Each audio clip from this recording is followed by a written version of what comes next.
And I think you see this, to get back to Tebow, you see a little bit of the same dynamic, where the thing that kind of makes people a little squeamish about Tim Tebow is that he talks about it so much. Now, from a Christian perspective, from an evangelization perspective, from a evangelical, Catholic, Protestant, whatever perspective, it would make sense to be talking about your faith. That's what Christians are supposed to do.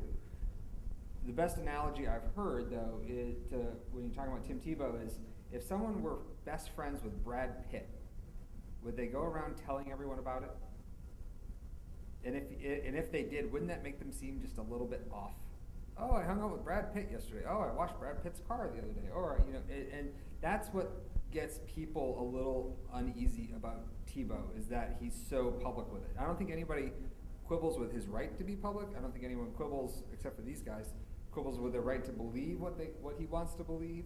I don't think anyone, even if the eye paint, it's different, but people, hey, if you want to do that, that's fine.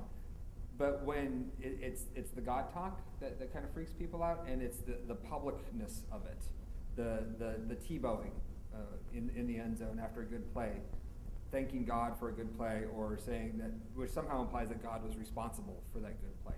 That's where people get a little strange. It's the same thing with candidates.